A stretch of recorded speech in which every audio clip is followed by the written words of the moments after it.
പ്രേംലാലേട്ടാ, ഇന്ത്യക്ക് ചൈനയുടെ ജലബോംബ്, നമ്മൾ ഈ പാകിസ്ഥാൻ ഇന്ത്യ വാട്ടർ ബോംബ് ഇട്ടു എന്ന് പറഞ്ഞതൊക്കെ നമ്മൾ കേട്ടു. പക്ഷേ ചൈന ഇന്ത്യയിൽ ഒരു ജലബോംബ് ഇടുന്നു എന്ന് പറഞ്ഞാൽ നമ്മളൊക്കെ അന്തം വിട്ട് നിൽക്കുന്നു. ചൈനയ്ക്ക് അതിനുള്ള ശക്തിയൊക്കെ ഉണ്ടോ? ആദ്യം പറഞ്ഞതിൽ നിന്ന് വരാം. പാകിസ്ഥാനിൽ ഇന്ത്യ ജലബോംബ് ഇട്ടു എന്ന് പറഞ്ഞല്ലോ, എങ്ങനെയായിരുന്നു?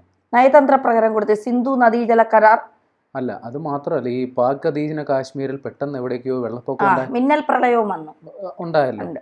അതും ഒരു വാട്ടർ ബോംബാണ്, ഒരു യുദ്ധതന്ത്രം, ഒരു വാട്ടർ ബോംബ് എന്ന് വേണമെങ്കിൽ പറയാമല്ലോ. ഇതേ അവസ്ഥ ഇന്ത്യക്ക് തിരിച്ചു കിട്ടിയുള്ള കാര്യം ആലോചിക്കുക. അതായത് ഈ ബ്രഹ്മപുത്ര എന്ന് പറയുന്നത് ഇന്ത്യയെ സംബന്ധിച്ചൊരു പ്രധാന നദിയാണ്. ഈ ഗംഗ, ബ്രഹ്മപുത്ര എന്നൊക്കെ പറയുന്നത് ഇന്ത്യയിലെ പ്രധാന നദികളിലൊന്നാണ്. പക്ഷേ ഈ ബ്രഹ്മപുത്ര ഇന്ത്യയിൽ കുറച്ച് ദൂരമേ ആകെ ഏതാണ്ട് 2900 കിലോമീറ്ററാണ് ഈ ബ്രഹ്മപുത്രയുടെ ഉത്ഭവസ്ഥാനത്ത് നിന്ന് അത് സമുദ്രത്തിൽ ചെന്ന് പതിക്കുന്ന അത്രയും ദൂരം. ആകെ 2900 കിലോമീറ്ററാണ്. അതിൽ 916 കിലോമീറ്റർ മാത്രമാണ് ഇന്ത്യയിൽ കൂടെ ഒഴുകുന്നത്. ബാക്കി ഏറിയ പങ്ക് ഒഴുകുന്നത് ചൈനയിലും ബംഗ്ലാദേശിലും കൂടിയാണ് ഒഴുകിയത് പോകുന്നത്. അപ്പോൾ ഇന്ത്യയെ സംബന്ധിച്ച് ഈ ചെറിയ ഭാഗം മാത്രമല്ലേ ഉള്ളൂ. അതുകൊണ്ട് ഇന്ത്യക്ക് ഇതിൽ കാര്യമായ അവകാശവാദം ഇല്ല എന്നുള്ളതാണ് വാസ്തവം ബ്രഹ്മപുത്ര നദിയിൽ. പക്ഷേ ഇന്ത്യക്ക് അത് വളരെ നിർണായകവുമാണ്. കാരണം ഈ ഗംഗാ നദിയേക്കാൾ കൂടുതൽ ജലം വഹിക്കുന്ന ഒരു നദിയാണ് ബ്രഹ്മപുത്ര. ഇനി ഒരു കഥ കൂടി പറഞ്ഞുതരാം. നമ്മുടെ 2018 പ്രളയം ഓർമ്മയുണ്ടല്ലോ. അന്ന് ഇടുക്കി ഡാമിൽ നിന്ന് തുറന്നുവിട്ട വെള്ളത്തിൻ്റെ അളവ് എത്രയാണെന്നറിയാമോ?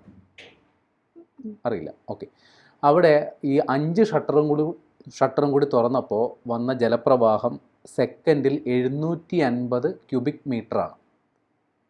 സെക്കൻഡിൽ 750 ക്യൂബിക് മീറ്റർ വെള്ളമാണ് തള്ളിക്കൊണ്ടിരുന്നത്. ഈ ബ്രഹ്മപുത്ര നദിയിലെ വെള്ളത്തിൻ്റെ അളവ് എത്രയാണെന്നറിയാമോ? അതായത് അവിടെ സെക്കൻഡിൽ 19,800 ക്യൂബിക് മീറ്ററാണ് ബ്രഹ്മപുത്ര നദിയിൽ ഒരു സെക്കൻഡിൽ ഒഴുകുന്ന വെള്ളം. അപ്പോൾ ഈ വെള്ളം ഒരു ഡാം വലിയ ഭീമാകാരമായ ഡാം കെട്ടി തടഞ്ഞു നിർത്തുന്നു. ഈ ഡാം എപ്പോൾ വേണം, അതായത് ചൈനയുടെ നിയന്ത്രണത്തിലാണല്ലോ ഈ ഡാം. അപ്പോൾ ഇന്ത്യ ചൈന സംഘർഷം നടക്കുന്നെന്ന് സങ്കല്പിക്കുക. അപ്പോൾ ഇന്ത്യയെ പ്രതിരോധത്തിലാക്കാൻ വേണ്ടി ഈ ഡാം എന്ന് പറയുന്ന സാധനം മുന്നറിയിപ്പില്ലാതെ തുറന്നു വിട്ടാനുള്ള അവസ്ഥ ആലോചിക്കുക. ഇന്ത്യ മുങ്ങില്ല. അരുണാചൽ പ്രദേശ് എന്ന് പറയുന്ന ഒരു സംസ്ഥാനമാണ് ഏറ്റവും കൂടുതൽ ബാധിക്കപ്പെടുക. കാര്യം ഈ ബ്രഹ്മപുത്ര നദി ഉത്ഭവിച്ച് ഇന്ത്യയിലൂടെ ഈ 916 കിലോമീറ്റർ ഭാഗം വരെ ഒഴുകി വരുമല്ലോ. അതിനുശേഷം ഈ ബ്രഹ്മപുത്ര നദി ഒന്ന് വളഞ്ഞ് നമ്മുടെ ചൈനയുടെ പ്രദേശത്തോട്ടാണ് കയറുന്നത്. അതായത് തിബറ്റ് ആ ഭാഗത്ത് വെച്ച് ആ സ്ഥലത്തിനെ ഗ്രേറ്റ് ബെൻഡ് എന്നാണ് വിശേഷിപ്പിക്കപ്പെടുക. അപ്പോൾ ഈ വളയുന്ന ആ പ്രദേശത്ത്, അതായത് അരുണാചൽ പ്രദേശിൻ്റെ അതിർത്തിയോട് അതിൻ്റെ സമീപ സ്ഥലത്ത് തിബറ്റ്, അതായത് തിബറ്റ് ഇപ്പോൾ ചൈനയുടെ നിയന്ത്രണത്തിലാണ്. അതായത് സ്വയംഭരണ പ്രദേശമാണെങ്കിലും ചൈനയാണ് അവിടെ കാര്യങ്ങൾ നിയന്ത്രിക്കുന്നത്.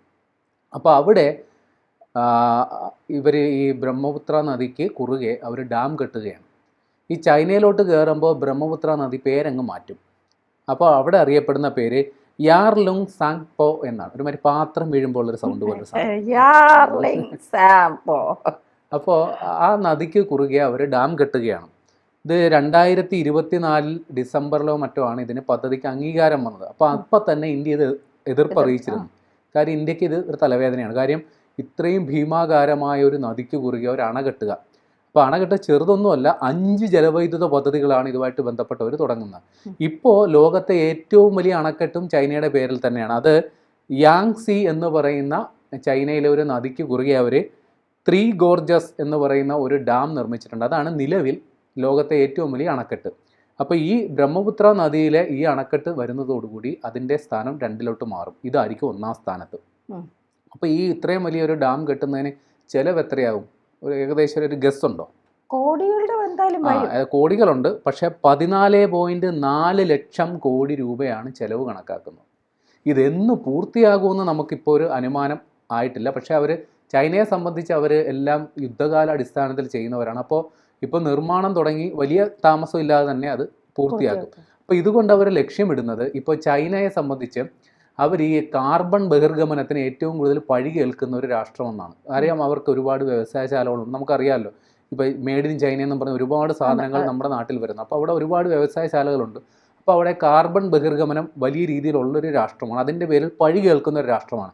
അപ്പോൾ അവർ ഈ കാർബൺ ബഹിർഗമനം ഒഴിവാക്കാൻ വേണ്ടിയിട്ട് അതിന് പരിഹാരം എന്ന നിലയിൽ ക്ലീൻ എനർജി, അതായത് ജലവൈദ്യുത പദ്ധതികളോ സൗരോർജ്ജ പദ്ധതികളോ അതിനൊക്കെ വലിയ പ്രാധാന്യം കൊടുക്കുന്നുണ്ട്. അത്തരത്തിലുള്ള ഒരു ശ്രമത്തിൻ്റെ ഭാഗമായാണ് അവർ ഈ ബ്രഹ്മപുത്ര നദിയിൽ അണകെട്ടി ജലവൈദ്യുത പദ്ധതിയിലൂടെ ഊർജ്ജം ഉൽപ്പാദിപ്പിക്കാൻ തീരുമാനിച്ചത്. ഈ ബ്രഹ്മപുത്ര നദിക്ക് മറ്റൊരു ഗുണം കൂടിയുണ്ട്. ഇത് ഹിമാലയത്തിൽ നിന്ന് ഉത്ഭവിച്ച് നേരെ താഴോട്ട് കുത്തി ഒഴുകി വരുന്ന നദിയാണ്. നമ്മുടെ നാട്ടിലൊക്കെ ചില നദികളുണ്ട്, വളരെ വളരെ ശാന്തമായി ഒഴുകിപ്പോകുന്ന നദിയാണെങ്കിൽ ബ്രഹ്മപുത്ര അങ്ങനെയല്ല, കുത്തി ഒഴുകുന്ന നദിയാണ്. അതുകൊണ്ട് തന്നെ നാച്ചുറലി ഫോഴ്സ് ഉള്ളത് കൊണ്ട് തന്നെ അവിടെ ജലവൈദ്യുത പദ്ധതിക്ക് വളരെ അനുയോജ്യമാണ്. പക്ഷേ ഇത്രയും വലിയൊരു അതായത് ഇത്രയും വലിയ കുത്തൊഴുക്കിനെ തടഞ്ഞു നിർത്തുക എന്ന് പറയുന്നത് വലിയ വെല്ലുവിളിയാണ്. കാര്യം അത് ഒരു പക്ഷേ ദുരന്തത്തിൽ കലാശിച്ചേക്കും. കാരണം ഈ പറയുന്ന അരുണാചൽ പ്രദേശുമായിട്ട് ബന്ധപ്പെട്ട ആ ഒരു പീഠഭൂമി എന്നറിയപ്പെടുക, അതായത് ഈ ഒഴുകി വന്ന് താഴത്തോട്ട് പരക്കുന്ന മേഖല, അതിനെയാണ് ഉദ്ദേശിക്കുക. അത് ഒരു പരിസ്ഥിതി ലോല മേഖലയാണ്. അവിടെ അതീവ പ്രാധാന്യമുള്ള സസ്യജാലങ്ങളുണ്ട്, മറ്റു കാര്യങ്ങളൊക്കെ ഉണ്ട്. അവിടെ ഈ അണ കെട്ടുമ്പോൾ സ്വാഭാവികമായും അത് പ്രകൃതിക്ക് ദോഷം ചെയ്യും എന്നാണ് ഇന്ത്യയുടെ വാദം. സ്വാഭാവികമായിട്ട് അണ കെട്ടുമ്പോൾ ഈ വെള്ളം വന്ന് തങ്ങുമല്ലോ. അതായത് ഈ അണ കെട്ടുന്നതിന് മുമ്പുള്ള ഭാഗത്തെ ഒഴുക്ക് നിലയ്ക്കുകയാണ്. അപ്പോൾ വെള്ളത്തിൻ്റെ നിരപ്പ് ഉയരും. ആയിരക്കണക്കിന്, ചിലപ്പോൾ 10,000-കണക്കിന് ആളുകളെ കുടിയൊഴിപ്പിക്കേണ്ടി വരും. കാര്യം നദീ തീരത്ത് താമസിച്ചിരുന്ന പ്രദേശത്തോട്ടൊക്കെ വെള്ളം കയറും എന്നുള്ളത് ഉറപ്പാണ്. നിരവധി പേരെ കുടിയൊഴിപ്പിക്കേണ്ടി വരും.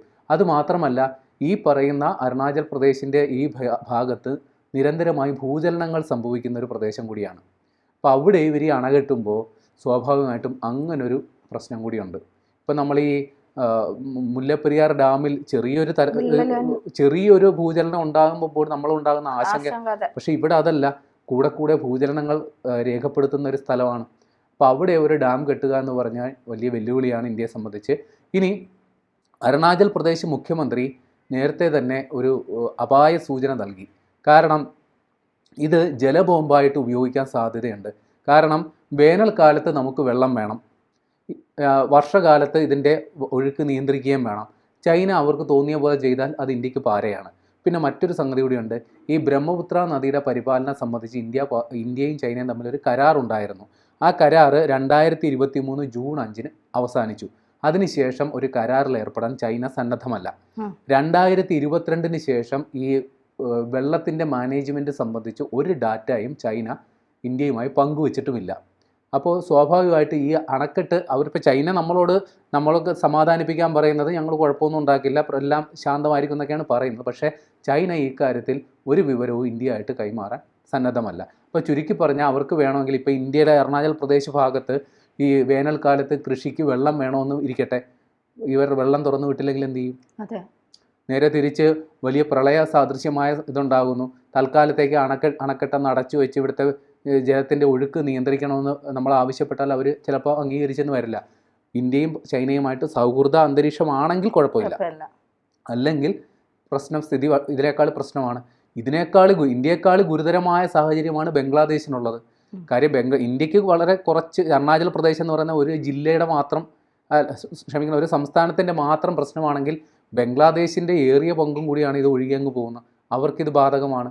അപ്പോൾ ഈ പറയുന്ന കാര്യങ്ങൾ വെച്ച് നോക്കുമ്പോൾ ഇന്ത്യയെ സംബന്ധിച്ച് വലിയൊരു പ്രശ്നമാണ്. പക്ഷേ ഇന്ത്യ ഇവിടെ ഒരു സൊല്യൂഷൻ കണ്ടെത്തുന്നുണ്ട്. അതായത് റിഗ എന്ന് പറയുന്ന ഗ്രാമത്തിൽ സിയാന എന്ന് പറയുന്ന നദിക്ക് കുറുകെ ഇന്ത്യ ഒരു അണ കെട്ടുന്നുണ്ട്.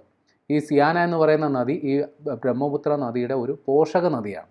അപ്പോൾ ഈ കുടിവെള്ള പ്രശ്നം, അതേപോലുള്ള അടിസ്ഥാന കൃഷി, കുടിവെള്ള പ്രശ്നം, അതേപോലെ കാര്യങ്ങൾ ഉണ്ടാവുകയാണെങ്കിൽ, ഈ അണക്കെട്ട് മൂലം ഉണ്ടാവുകയാണെങ്കിൽ അതിന് ചെറിയ രീതിയിലൊരു പരിഹാരം കണ്ടെത്താൻ ഇന്ത്യയുടെ ഈ പദ്ധതിക്ക് സാധിക്കും. 2008 ഇന്ത്യ അതിനെ സംബന്ധിച്ചൊരു നിർദ്ദേശം കൊണ്ടുവന്നു. ഇപ്പോൾ പുതിയ സാഹചര്യത്തിൽ ആ പദ്ധതിയുടെ പ്രവർത്തനങ്ങൾ വേഗത്തിലാക്കിയിട്ടുണ്ട്. സ്ഥലം ഏറ്റെടുക്കുന്ന അടക്കമുള്ള നടപടികൾ പുരോഗമിക്കുന്നുണ്ട്. അപ്പോൾ ബ്രഹ്മപുത്രയിൽ അണ കെട്ടുന്നത് ഉറപ്പായിട്ടും ഇന്ത്യക്കൊരു ഭീഷണി തന്നെയാണ്. പക്ഷേ ചൈന അവകാശപ്പെടുന്നത് പോലെ അത് കൃത്യമായി പരിപാലിക്കപ്പെടുന്നുണ്ടെങ്കിൽ കുഴപ്പമില്ല. ഇനി ഒരു കാര്യം കൂടി പറഞ്ഞ് അവസാനിപ്പിക്കാം. ഈ വലിയ തോതിൽ, അതായത് ഒരു വലിയൊരു നദിയെ തടഞ്ഞു നിർത്തുന്നത് ഒരുപാട്, അതായത് ഭൂമിക്ക് കടുത്ത സമ്മർദ്ദം ഉണ്ടാക്കുന്ന എപ്പോൾ വേണേലും എന്തും സംഭവിക്കാം. ഒരു ശാസ്ത്രീയ പഠനം കൂടി വന്നിട്ടുണ്ട്. ഭൂമിയുടെ ഭ്രമണം ഉണ്ടല്ലോ, ഭൂമി സ്വയം കറങ്ങുന്നുണ്ടല്ലോ. ഈ വെള്ളം ഇത്രയും സംഭരിച്ചു വെക്കുന്നത് ഭൂമിയുടെ ഭ്രമണത്തെ 0.06 സെക്കൻഡ് പിന്നോട്ടാക്കാൻ വരെ ഇത്രയും വെള്ളം കെട്ടി നിർത്തുന്നത് സാധ്യതയുണ്ടെന്നാണ് ചില പഠനങ്ങൾ സൂചിപ്പിക്കുന്നത്. ഇപ്പോൾ ഒരു ടെൻഷനായോ?